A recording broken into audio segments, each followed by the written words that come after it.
Remember my voice? I do trailers. All kinds of trailers. 73, take 2. One day they'll put me in a film, a proper full-length job. Until then, I'm just stuck with this sort of stuff. Go and see this. Don't miss that.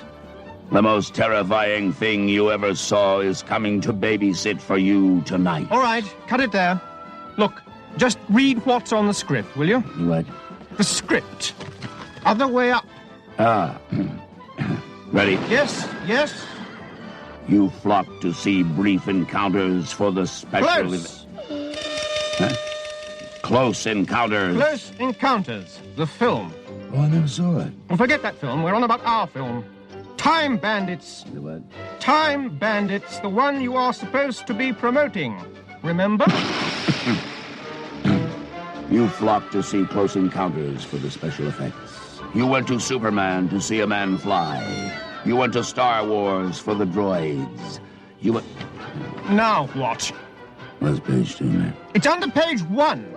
See? Oh, dear. I went to Star Wars for the droids. Time Bandits can offer you much, much more. It's not the special effects, or flying men, or droids, which makes Time Bandits a unique cinematic... Cinematic! You know, pertaining to the cinema.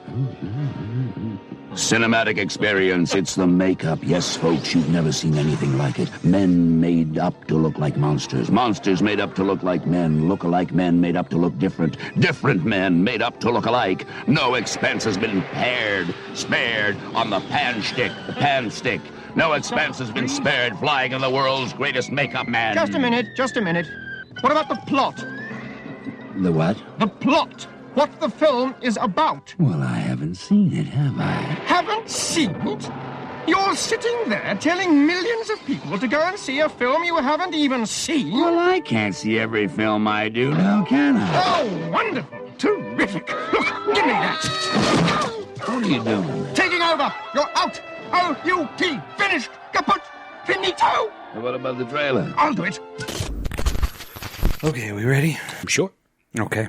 Do we need to give 10 seconds for Harambe? We probably should. Okay.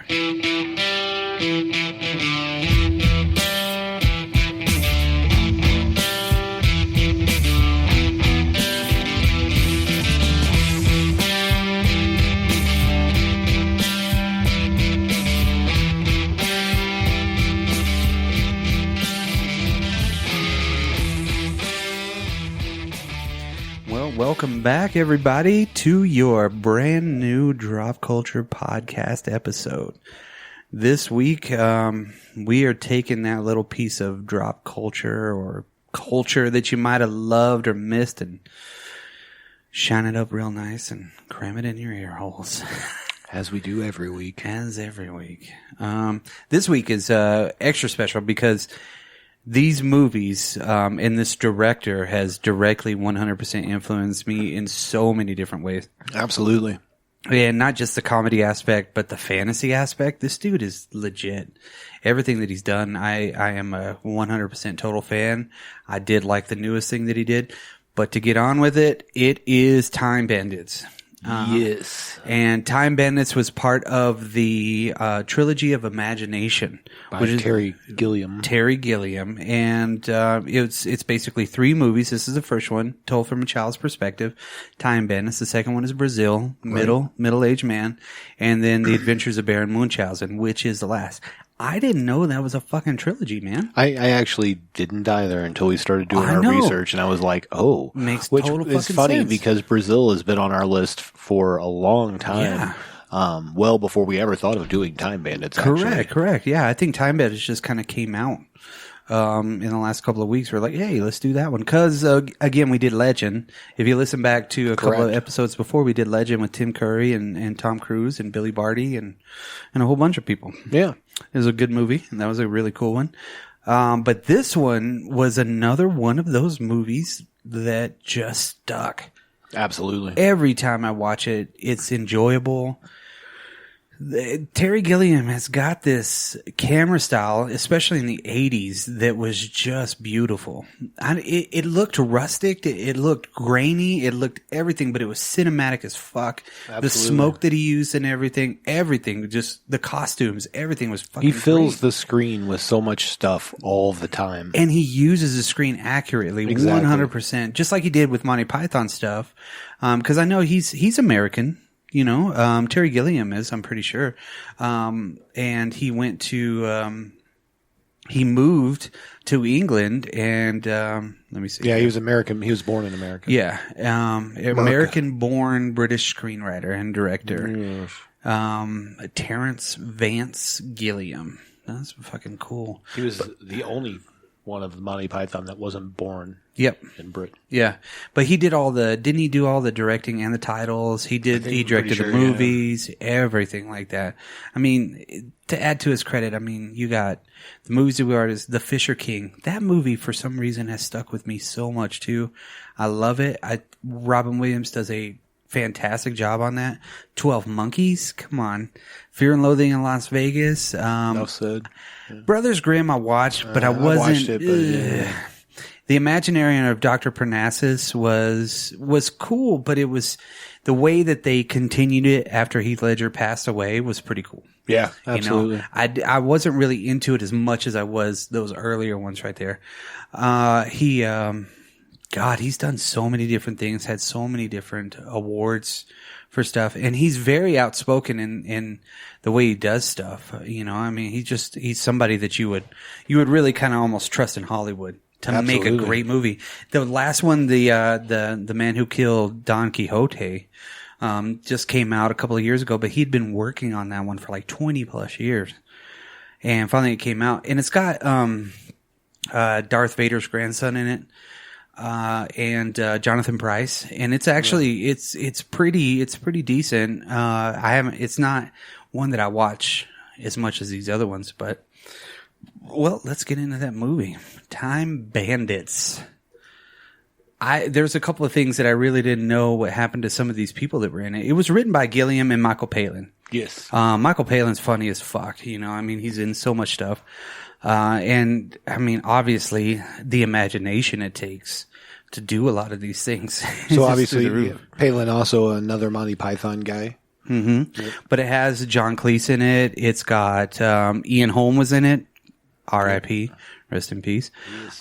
David Warner, the bad guy. Come on, David Warner was badass. He's always a good bad guy. Yeah, he's always a great bad guy. This one, and what I really like about this one is the way he uses the technology in his costumes, but it's weird, like 12 Monkeys. You know, I mean, it's funky. Yeah, you know, and just like in Brazil too. But God, who else is in this one? Most of the dwarves that were in this movie they were in everything. Like, I mean, Kenny Baker, come on, R2D2. Right.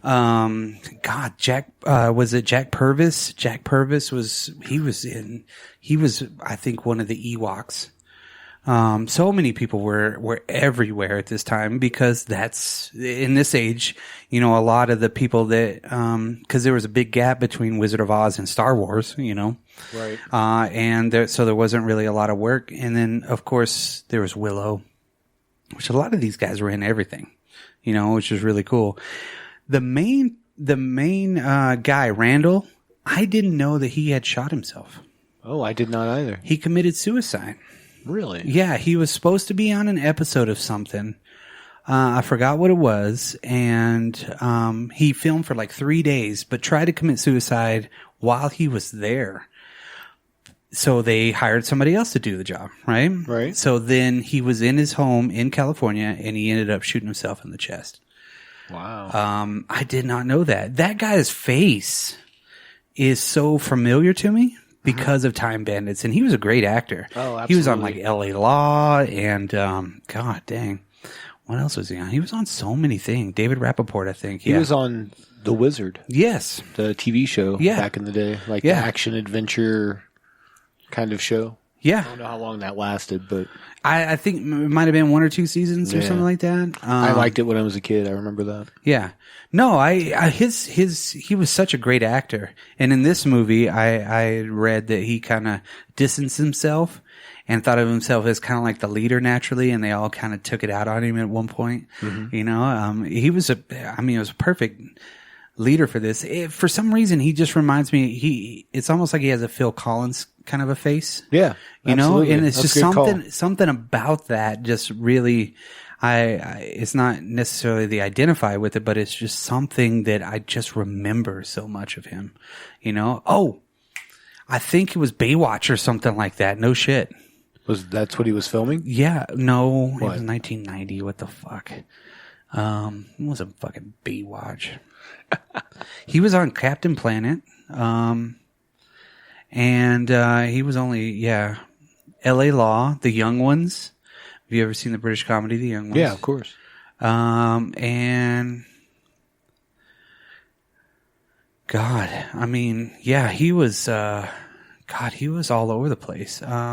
He was in something, Amazing Stories with Mark Hamill. Yeah. I remember that episode, actually. Yeah, L.A. Law. L.A. Law was a pretty big deal. That was the first TV show that gave me feels. Oh, it was weird. I didn't watch that show. I want to see the movie that he did called The Bride. He's a circus dwarf, and he's friends with Frankenstein's monster. I've probably seen it. I just don't remember it, you know? Yeah. Just because I would have noticed somebody from there and be like, ooh, I want to watch that. I'm pretty sure, it was some show. Yeah, because he lived in Laurel Canyon. Oh, Star Trek The Next Generation. That's what it was. Wow. He was going to be on an episode called The Most Toys. So he tried to commit suicide during that, and then they were like, nah, sorry. And they hired somebody else for it. So, and then he shot himself in Laurel Canyon.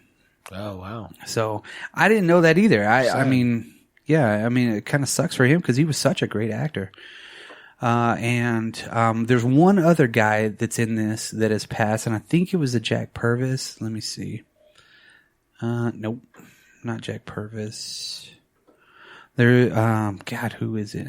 Because Kenny Baker's still alive. No, didn't Kenny Baker pass? Let me see. Yeah, 2016.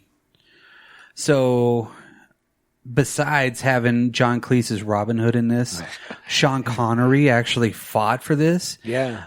You know, to get in it. Dual role. Yeah, and he even was in England whenever they were filming that last scene, and they called him and said, "Hey, you want to be the firefighter?"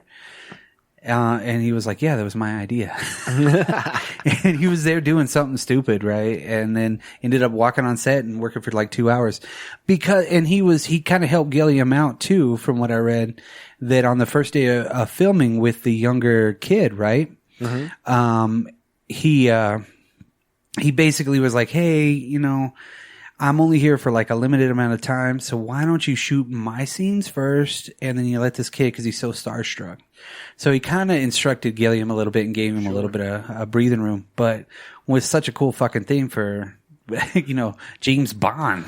I know in most of the stuff that I read, that he wasn't listed as a producer, but George Harrison was also a producer on this movie. Yeah, because of his production company. Right. Yeah, George Harrison was really and he big did the friends. music as well. He did that last song, "Oh yeah, Imbaye, oh yeah, Imbaye." I don't even know what the fuck he's saying. I don't either. Right? This movie did really well though.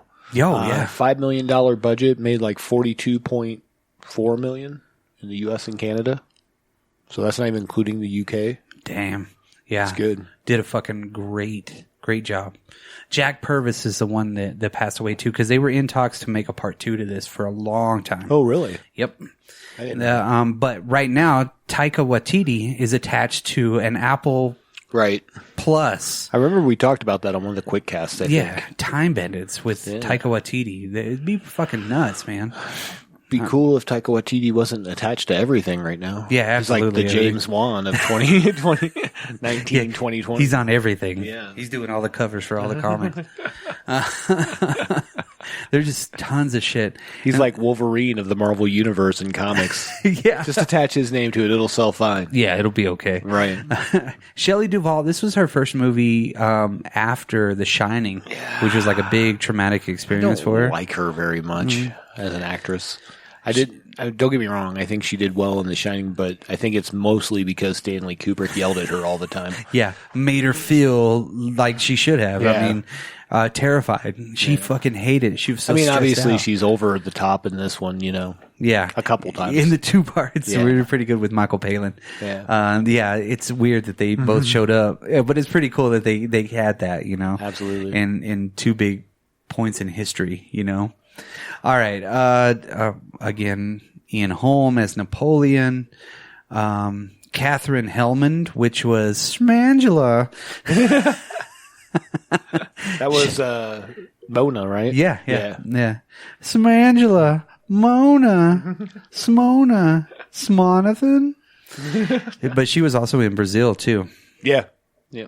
So she's been in a lot of stuff, and I guess they were friends somehow, her and Gilliam, because he always cast her in so many different things. We were talking about Shelley Duvall. Mm-hmm. Obviously, The Shining's the one glory role for her, I think. But when, as soon as she started talking in Time Bandits, you know what I thought of? Popeye. Yeah. I was like, oh, it's fucking olive oil. Yeah. Horrible. Robin Williams is Popeye. Yeah.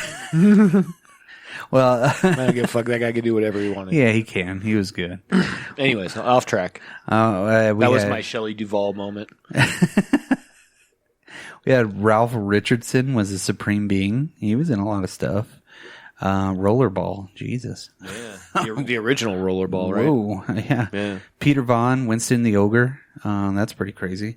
That dude was funny. Yes, master. Can you kill me next? Mm-hmm. There's so many good parts in this movie. We can kind of just start it out and not kind of do what we usually do, but God, it was so fucking awesome the way that the movie really ties in. The parents were more concerned with technology. Yeah, like having gadgets for their kitchen and keeping up with the neighbors. The toasters, they had the toaster, they had the fucking blender, but they were watching the show with the game show and they were winning kitchen stuff, know? Yeah. What the fuck was that? And he's like, oh, look at this. Didn't you know the Greeks did this? And he's like, and they're like, go to bed. Yeah, get the hell out of here. What the fuck is that noise? But then you notice whenever and I noticed this one before I even did any research, that whenever the knight jumps through his closet and jumps over him and disappears back again into whatever portal or whatnot, you could look at his wall and it's just full of things that are in the movie. Absolutely. It's a really big foreshadow. I think you really notice it at the end too. Yeah. You know what I mean? Because you're back in that room. Yeah. They had the Micronauts little thing. They had all these little toys. A little spaceship like the one that'll show up later. Yeah. Yeah, everything there is just really cool. Even the Lego bricks at the Ultimate Darkness place. Yes. But I mean, he's smart in the way that he's like, I'm going to bed, and they're like, I don't give a fuck. Right. Well, he packs up all his he's got a flashlight. He's got a flannel, flashlight, a robe. So our protagonist, Kevin. So his parents are douchebags. So he I'm just saying they are. And they're probably like every other consumerist family. You know what I mean? In the 80s, especially in that time period, right? Craig Warnick, that's who he was. Yes. Yeah. So he's visited one night by an armored knight that comes through on a horse through his wall. That's weird. So that was comes out of his wardrobe. Wardrobe, rather, yeah. But busts through. Yeah, just busts right through. So that was weird. And then everything's normal again. And then he decides to go up and take a flashlight and look out. And that's when we Polaroid. Yeah, he's got his Polaroid camera, which is badass. Yeah. But it reminds me of Labyrinth, too, because they're all scurrying around and shit like that, and they come out and they literally jump him. Yeah. So this little dwarven bandits just jump him and they're taking him down. Which they were all supposedly modeled after Monty Python. Okay. All the people, all the characters were supposedly kind of the personality. I kind of see that. Of them, yeah. So you have Randall. He is the leader. You got Fidget, which is Kenny Baker. Strutter. Og really doesn't say nothing until the end. Wally and Vermin. They have such cool names, but they're kind of going through there and they're looking for the way out. I really like the part where they grab the shelf and he walks up the back of the other one, Og, I guess. Yeah. He's always the one that's like the shelf or something, right? He's the bitch. And, I mean, that one horn that he has too on his fucking helmet, that's awesome. Yeah, absolutely. And Randall looks like he's got the bullets on him. He looks like a World War II fighter pilot. I was going to say, he's got that hat like a fighter pilot. Yeah. He's got the guns and everything, and they got that one gun between them all. And they're like, who is this? It's him. Let's get him. You know? And this is where we see the map. Yeah. Right at the beginning. We get to see the map, and then the Supreme Being comes down, which is God. Right. You know, and comes down and is like, return the map. And then they find out where they need to go. They can push that wall into a giant hallway that goes into a void. Yeah, it goes into nowhere, which is kind of weird. And then they all fall out, and where is it? Like the Napoleonic Wars. Yeah, so I think they're in Italy, because France is invading Italy, and it's like Waterloo. There's Venice, yeah, and all that's in there. You know what I mean? Yeah. Because he even makes a comment later. Napoleon does. I thought they would be smaller from everything I read. Yeah, but the whole time they're making fun of Napoleon's small complex too. Yeah. Like everybody's taller than him, but he's shorter. But yet he's like, they're like, oh, you're great for a small person. Right. Well, so he's watching that stupid puppet show. And I like them because they are little. And then they come out and sing Me and My Shadow. Which is fucking bitching too, right? I love it whenever they give the music. I love small things that hit each other. Yeah. When they give the music to those people and it's all and it just because you see the orchestra dude look at it like, what the fuck is this? What's going on? But they play it like they have this music on hand, right? Yeah. What the fuck? Because Home Dude's carry it about to with shoot him, himself. Yeah, the stage manager is about to shoot himself. Because everything he's like, no, get him the fuck out of here. The only thing he liked so far was the marionette show where he's like beating up the woman. Yeah. But they bring out like, I think one of the other Monty Python dudes was in that part too. Kind of in the background. He was dressed in drag or something. Yeah, that's not uncommon. But it was just kind of weird because he's about to like shoot himself and then they show up and they're like, hey, let's do this. And they come out and sing that song and then they start kicking the shit out of each other. He's like, and so he starts to hang himself with the stage rope. Yes. Yeah. And they open the curtain. It's like, and he's like, and he fucking loves them. It's Ian Holm. And he's like, I fucking love you guys. Come sit with me, you know? Yeah, so he takes them to that room and kicks all his generals out. Right. But then makes them generals. Yeah, they're all generals and shit. It was fucking weird. But at this point too, we've already kind of found out that they're actually going through time to rob. Right. Yeah, they're looting through time. So it sounds like, you know, from the story, it was like they helped create everything. Yeah, and then they knew where to go. Yeah, they found the map and they were like, oh, so now we can just pop through time, you know? Go grab their riches. But where were they going to end up? Yeah, right. That's one thing that I kind of thought of too, is like, yeah, they were going to have all the UK. Yeah, they would have all been driving Ferraris. Yeah. You know? Crazy.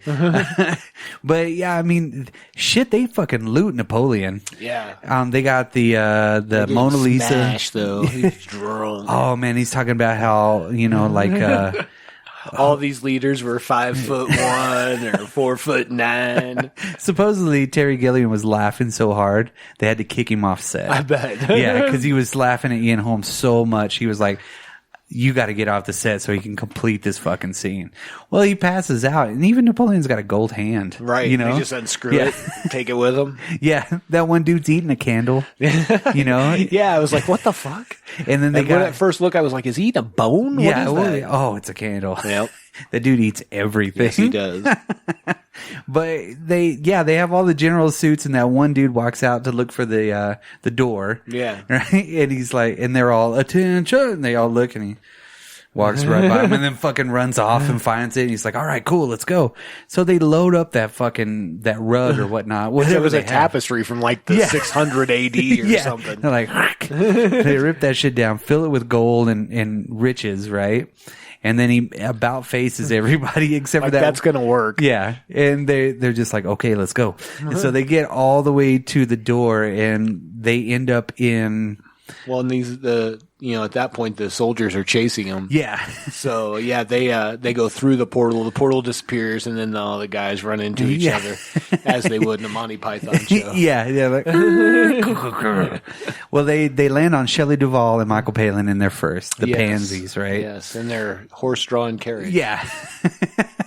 Which is crazy too, because he's making some reference of, and she's like, "What about your problem?" And he's like, "It's not a problem anymore. It's not a problem anymore." Fucking weird, right? He had a little blue pill from the future. That helped him. Something. Was it that, or was it he had to pee or something? I don't know. Something was weird because there's a point where he's like, that problem's starting again. Yeah. So it's probably peeing. He's probably had to piss himself or something. But it's I get excited and I pee myself. Yeah, like a dog. which is kind of crazy because they hide out and they have all the rich stuff, right? They get busted, right? So those bandits come. And they walk into the trap, and there's perfect traps for every single one of them. Of course there is. Yeah, and those dudes are badass too. Yeah. Like the bad guys. Yeah. You really don't know who they are because you're in the Middle Ages or whatnot. Is it the Middle Ages? Yeah. They're in I the think middle. Kevin even says that it's the Middle Ages. Yeah, because Kevin, he's a history kid. He knows all the shit, so he knows where everything's at. He knows where he's been. Because even whenever he was in France, they were like, "Come with me," and he's like, "No, I gotta wait for my friends." Because he runs away. He runs away from them at the very beginning, which is kind of like, what the fuck, right? But yeah, in that whole part, and then they go into. He's like, "Hey."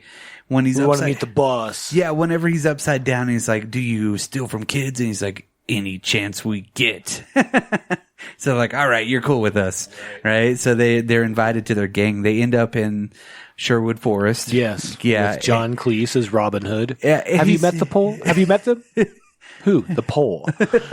He's so happy. They don't have two nickels to rub together, but they're happy. He's so good in that. He's just so funny because it's like Robin Hood is like another rich guy that's like doing some bullshit with all the other merry men that look like fucking bikers. Yeah, you know what I mean? Absolutely. They look mean as shit.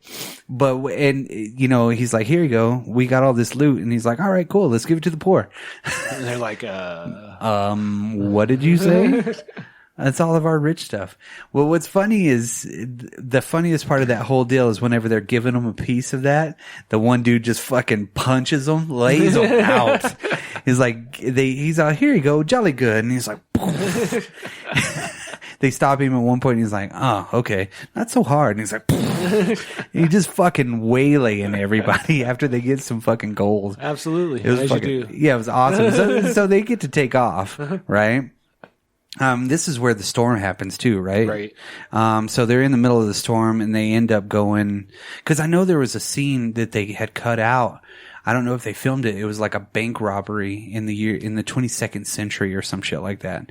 That was cut. And I think that they come back to that because they bring that spaceship in, but I don't think we ever see that. We don't get to see that shit.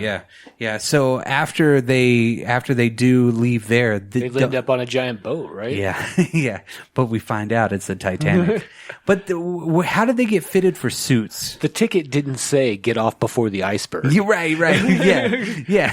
Of course, Shelley Duvall and Michael Palin are there again. And they fall on them too. Yes. And he's got that thing on his nose. He's like, "Can you love me even with this thing on my nose?"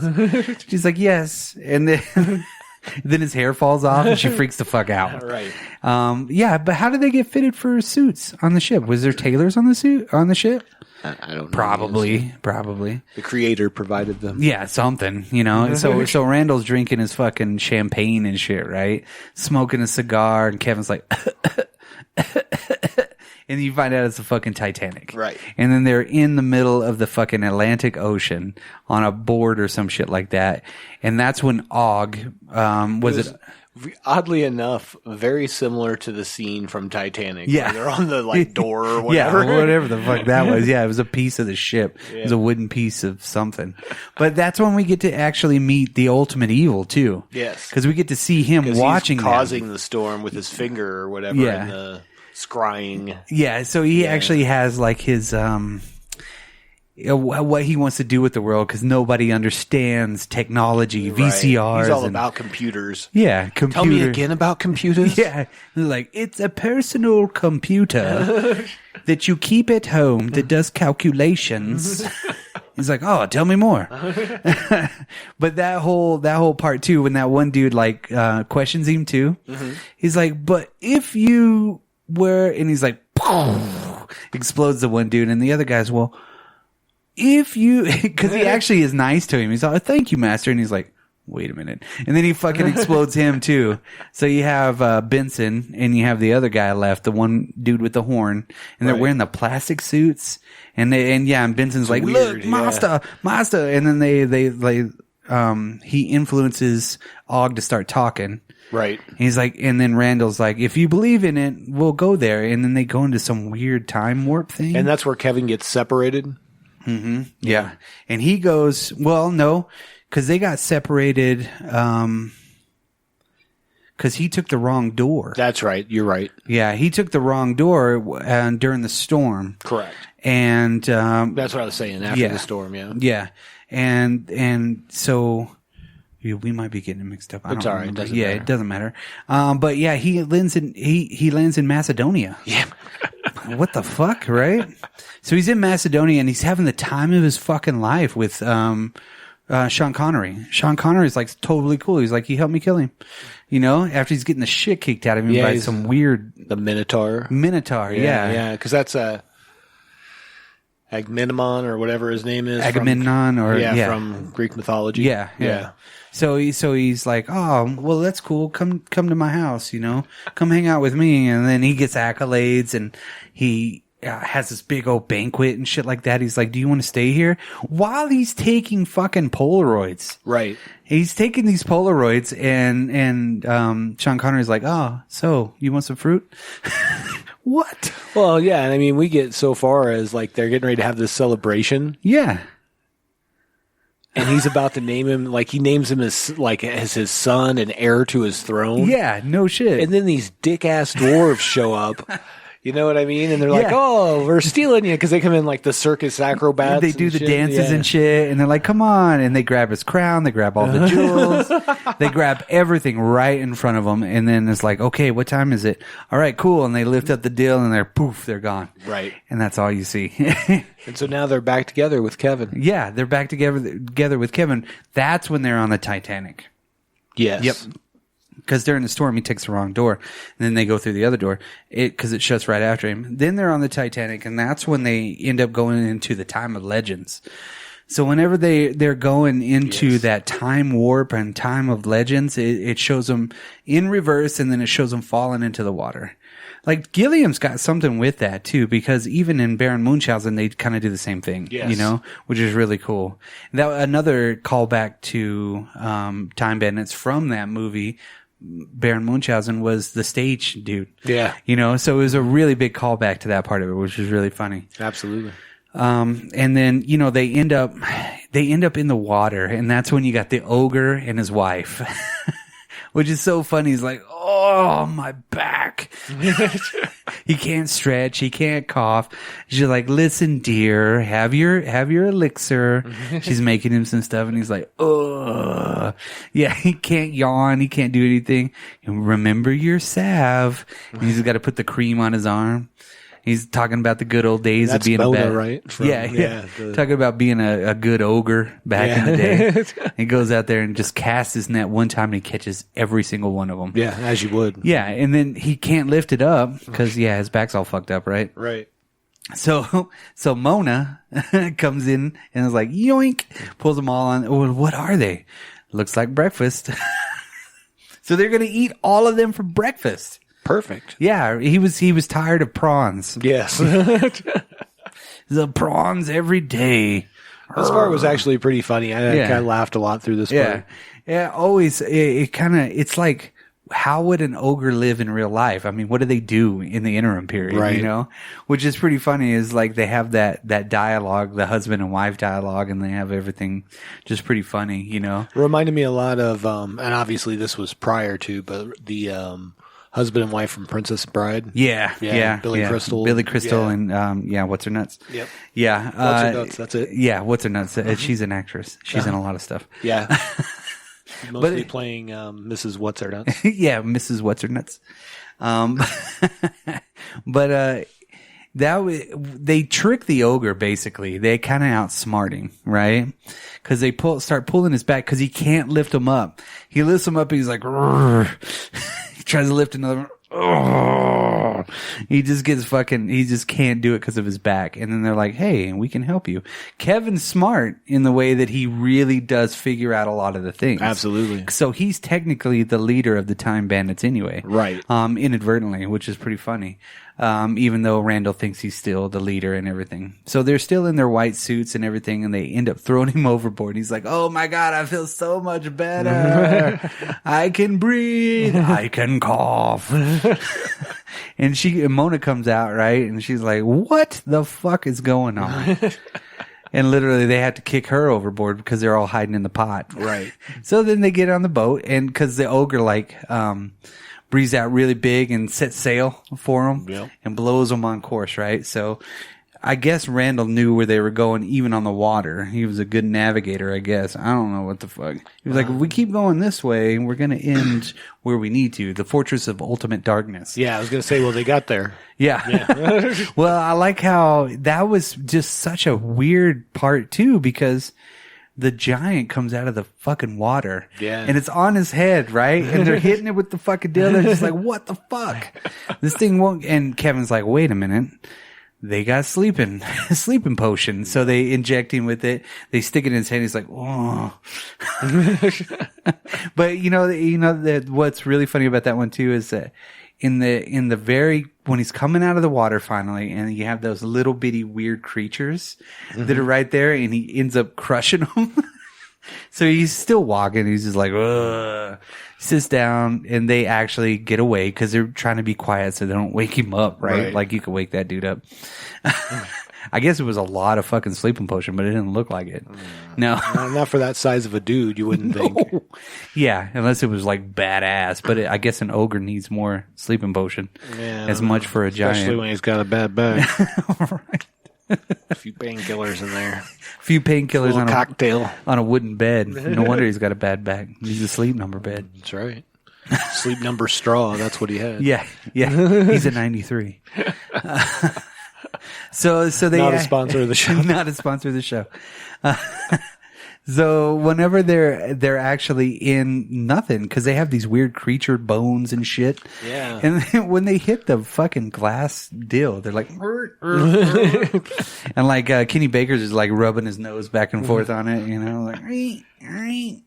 And then fucking this is the scene where they kind of took it out on that Randall dude. Yeah. Because they were pissed off at him because he was still kind of separating himself as like the leader. Right. But yet all the Time Bandits basically thought that they were all leaders. It was all a unanimous decision, even though he was pulling the strings on most of it. Right. Kenny Baker, I guess, apparently really didn't like him that much. Oh, really? Yeah. So it was because he thought he was better than him or something. I don't know what it was. It was something stupid.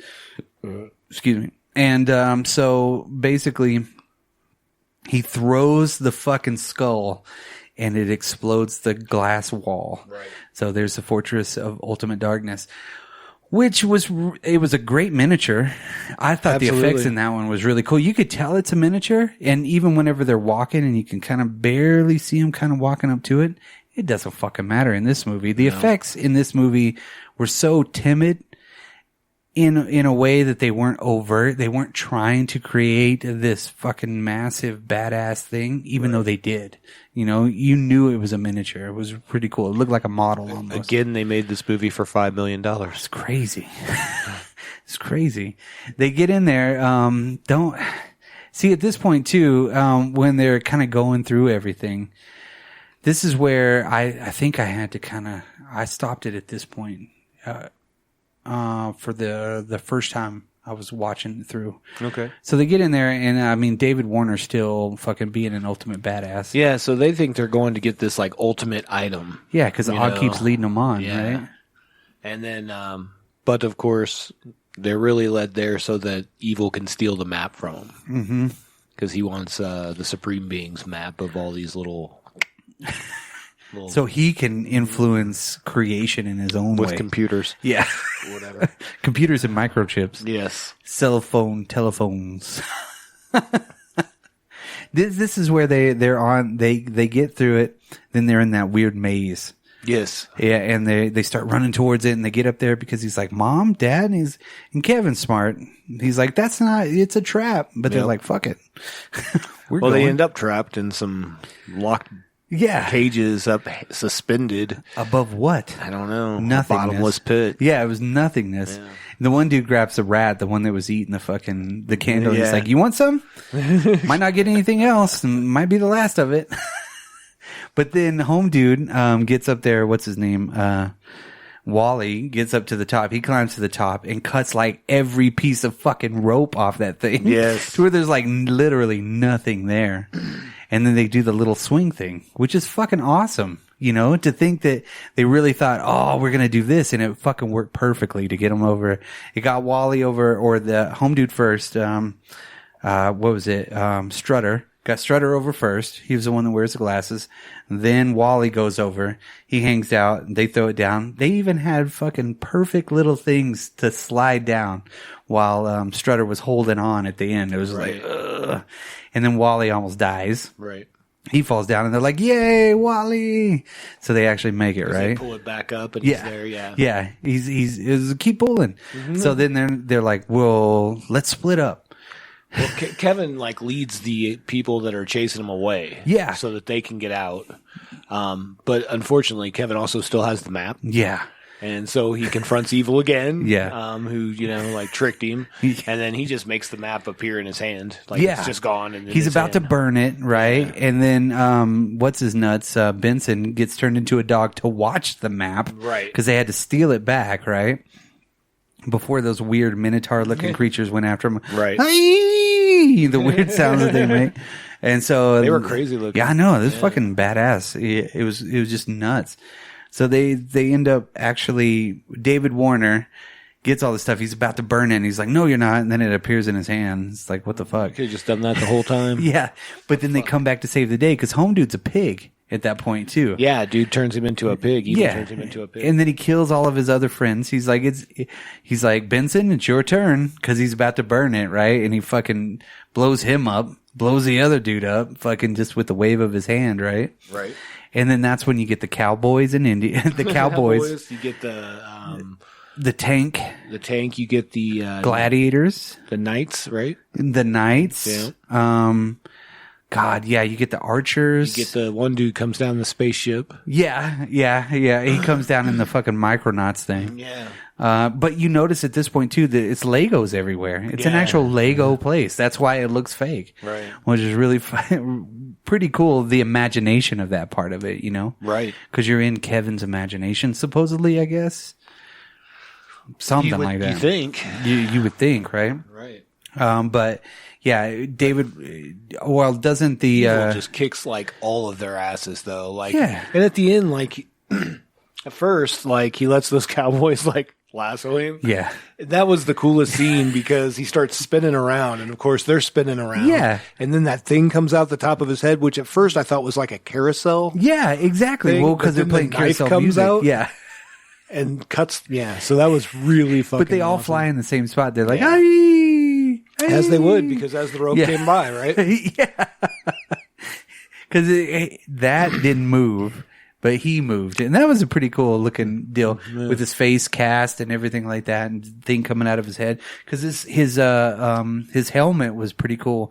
Because it was like a skull in the back, but it was I don't know, it was connected to something else. My favorite part was when those knights went in.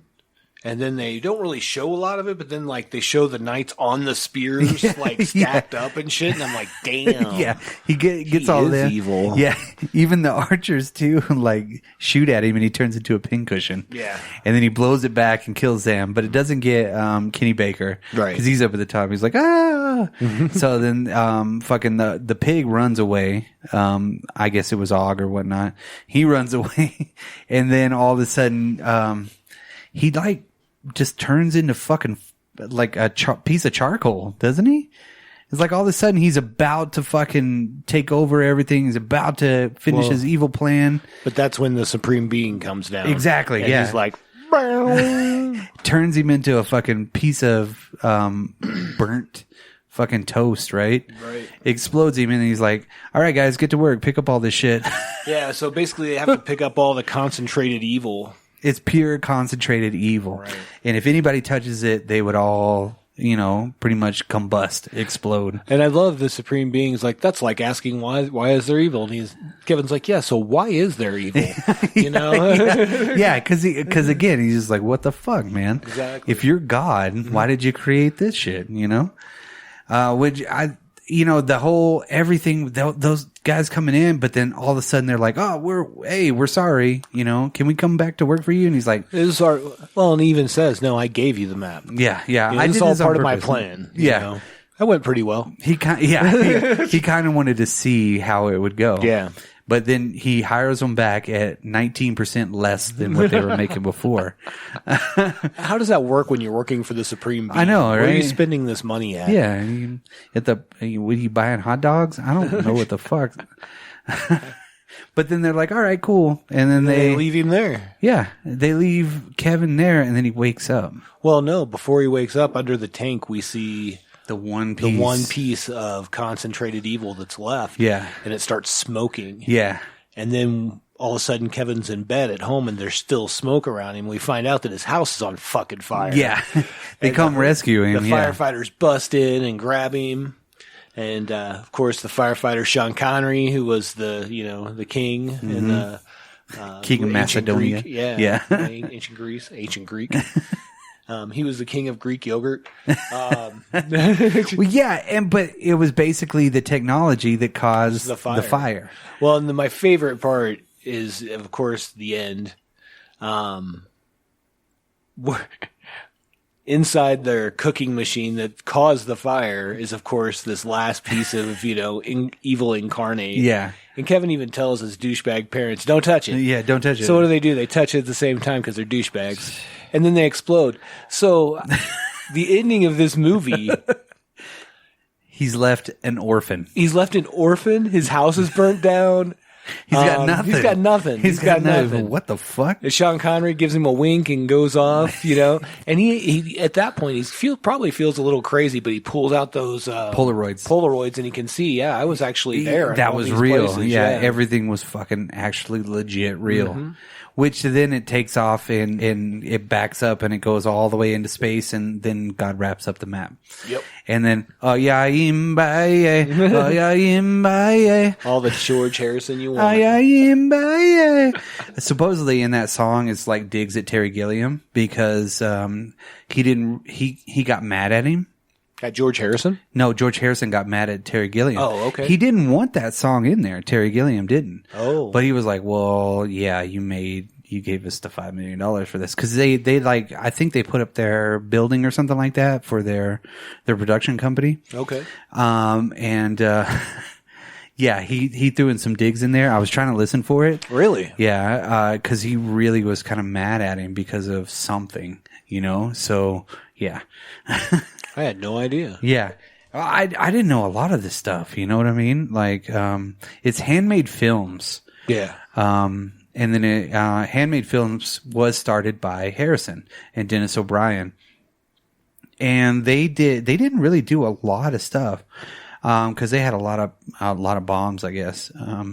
But Harrison was putting up his own money. Right. He was putting up the money for everything like that. Let me see what movies. Yeah,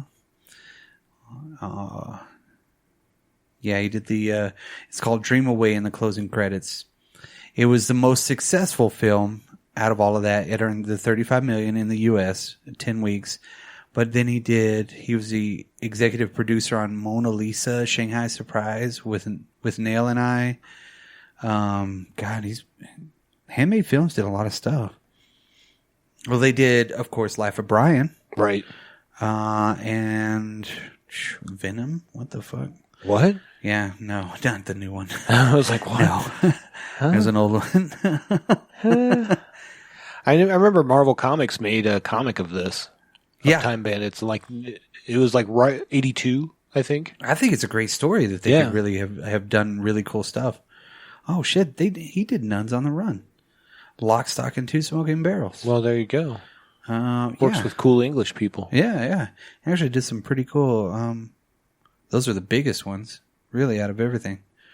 But he's because it was a completely scored movie. It had no rock music in it until that last song, which was more Harrison style at that time. He was all into holistic stuff.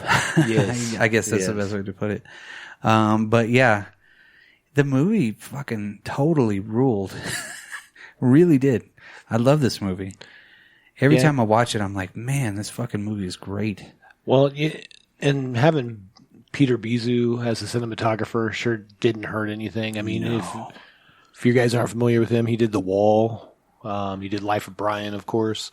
Those are the two big things that I think of. But he did The Truman Show, too. Really? Yeah, he won a BAFTA, or was nominated for a BAFTA. Wow. Yeah. Damn. This movie actually made its release date was on the 10th of July, 1981.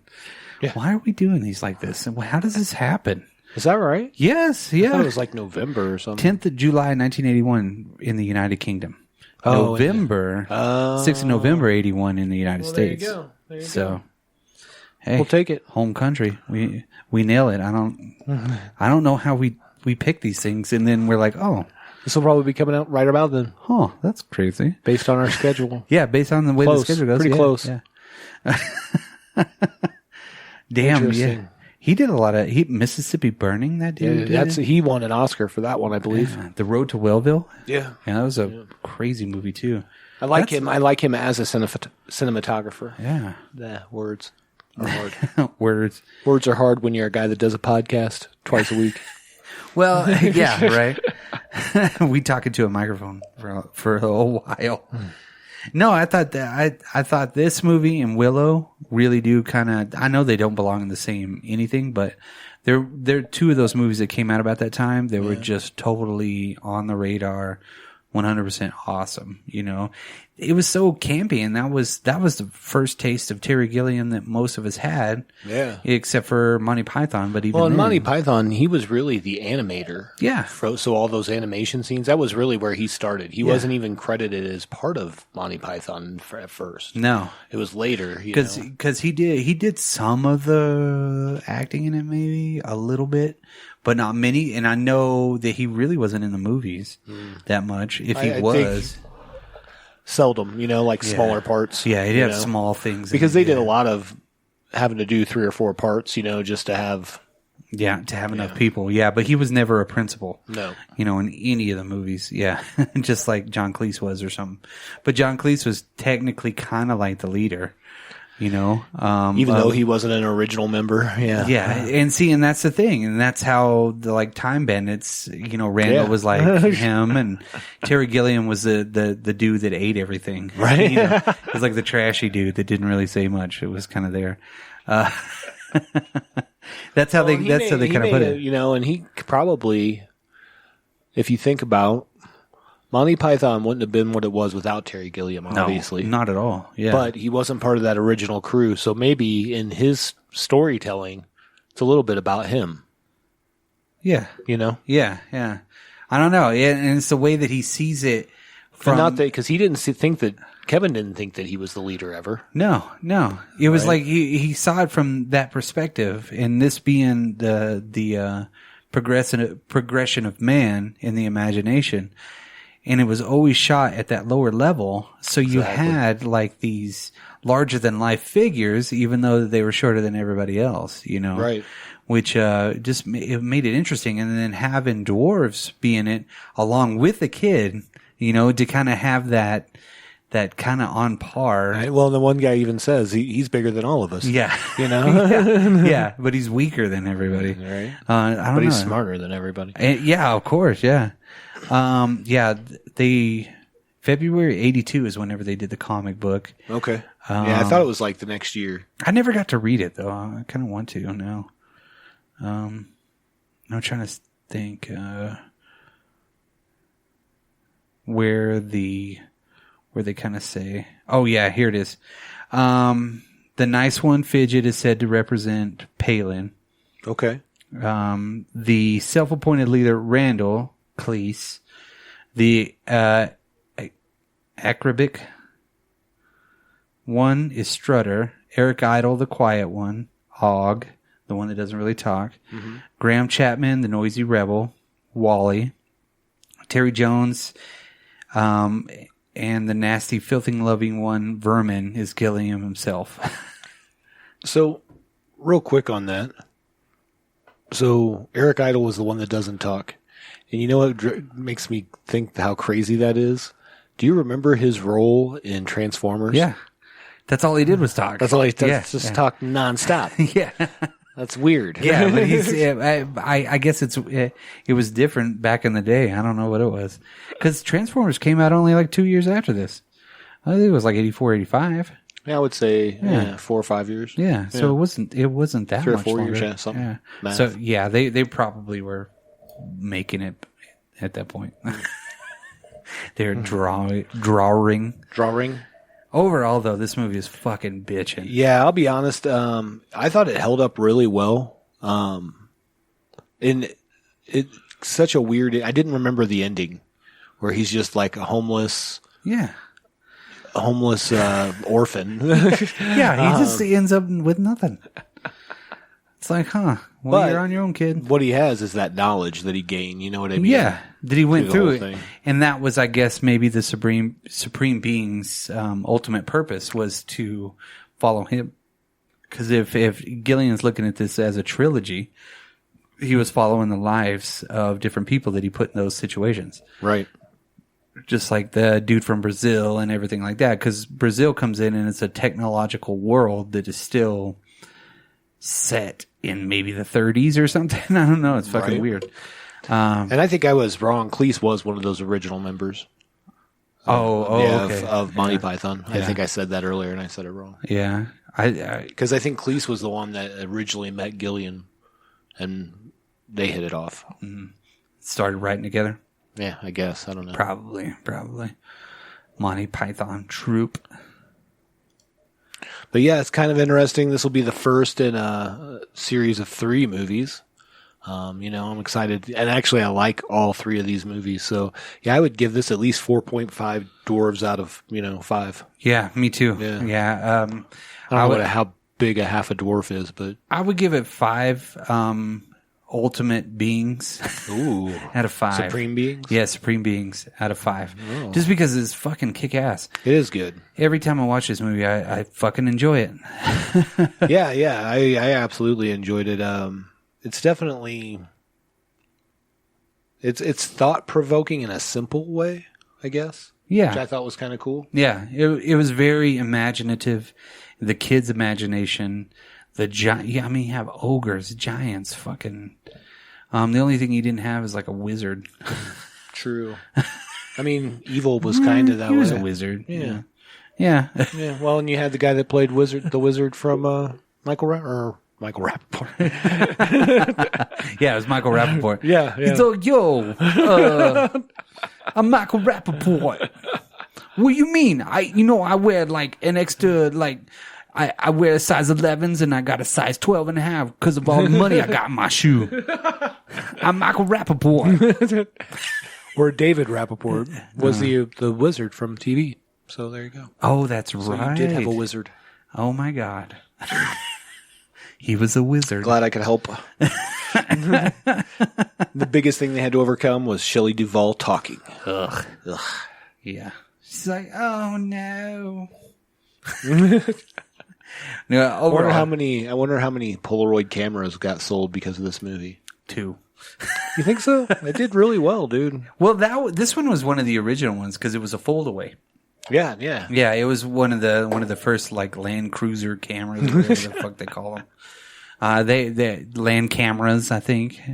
There's a special name for those Polaroids because it folds up and it goes into his deal. He's got a flashlight, he's got a camera, and that's pretty much it. Yeah. He didn't bring any food. I don't think he was planning on going anywhere. I think he was planning on like capturing on film whatever comes out of his. Yeah, because he fell asleep. Yeah, he was waiting. Yeah, he was just kind of chilling, and then next thing you know, he's jumping through time, pushing a wall. He's like, "Where did the fuck did that come from?" You know what would have made this movie just a little bit better though? If we would have heard, "We're going back in time." Huey Lewis is like, "You're just too darn loud." Fucking Huey Lewis. No, so stay tuned for part 2 of this series, the Imagination Trilogy. Absolutely. And if you haven't checked this out, I'd recommend it. It's actually, even viewing it again, like I hadn't seen it since I was a kid. For real? Yeah, it'd been a long time since I've seen this, and it held up. I was really surprised. I watch it often, not like every year. Like I don't watch movies. this as much as I watch Brazil. Oh, I watch Baron Munchausen. I think the most That's out of a all great of these. movie. Yeah, that one I fucking funny. So yeah, I can't wait to get to that one. That one's one of those movies that you can almost tell the caliber of somebody almost in their movie viewing whenever they're like, oh yeah, fucking Baron Munchausen, or Right. what the fuck is that? You know, you're impressed when you're like, oh, that's cool. At least that's me. I'm like, oh, Well, we'll get more into that one a couple episodes from now. yeah, because we got to do Brazil next because Brazil Brazil. is fucking awesome. That'll be on the next episode. Yeah, and so let us know if you guys have seen Time Bandit, or if you haven't, check it out, and then let us know what you guys think. Interested, especially to watch this evolution of Terry Gilliam as a live-action director. Non-comedy, even though it's some comedy. Well, now that I know Some comedy. that it's a trilogy, I'm going to look at it differently now. Sure. I didn't really realize that. It makes sense, though. Mm-hmm. It makes sense. Like, as soon as, like I read that, the same, I was like, oh, Why didn't I fucking see this? Yeah. That's, thanks, Captain Obvious. Yeah. So hit us up on all those socials. Leave a like, comment, subscribe. Smash that subscribe button. Do it, man. Go to the website. Post your favorite. Here's a challenge for anybody. Not necessarily a challenge. Was a challenge to us to reply to them, but maybe send us an email, comment something about the very first time that you watched Time Bandits. Oh, there you and what go. you thought about that. Absolutely. Because I'm trying to remember the first time I did, and I'm pretty sure it was whenever I was a kid and it was on pay TV. Sure. I don't think I got to see this in the movies because if this was 81, I was 3 years old. Yeah, no. I think I saw this on like HBO back in the day. So it was another recorded VHS 8-hour super long play tape. Oh, for your dad? Yeah. Nice. So just tons of movies. Ron Smith, friend of the show. Ron Smith, friend of the show. Thank you. Yeah, I wish I had all those tapes again. But anyway, yeah. Send us a description of the first time you saw this, or what you think of it. Yeah, absolutely. I mean, or what you think of Terry Gilliam. Any of that. Yeah, stuff. maybe. And if this wasn't the first movie you saw by Terry Gilliam, let us know which one was. Yeah. And what's your favorite Terry Gilliam? Because we're going to get into at least 3 of them. Yeah, at least. Yeah. And we might even do the Crimson Permanent Assurance. Yes. You never know. You never know. But with that, like you said, hit us up at that website, man. Check it out. We got some new merch on there. Dropculture.com. Absolutely. Order a size bigger than what you actually want. That's what I can only tell you. If you wear a large, get an extra large. In the sweatshirts? Yes. All right, cool. Yeah. But they are really nice. Nice. Yeah, so far so good. So. Well, we got stickers. We got all kinds of stuff. If you want a bath mat, let me know. So you can step out on the Drop Culture boys. Our new headshots. Oh my god! Because Who would want that for their bathroom? That would be an awesome shower curtain. That would be Great. It's us three on your shower. Why the fuck not? You wake Why up would with you not drop want culture. that? That's I mean, right. Fuck. If it wasn't so expensive, I'd get one. You could just go ahead and throw like it on a Bluetooth speaker in your shower, Mm-hmm. and you could just be listening to Drop Culture while you're showering with the Drop Culture fellas. How awesome is that? Come take a shower with us. Yeah. Wrap up in a drop culture towel. Have a drop culture drink. Come on. Drop culture is everywhere. It will be soon. Truth. All right. So I think that's it for this week's episode. And we are horrible at wrapping things up. So- Mitch, you are missed, and we will talk to you later.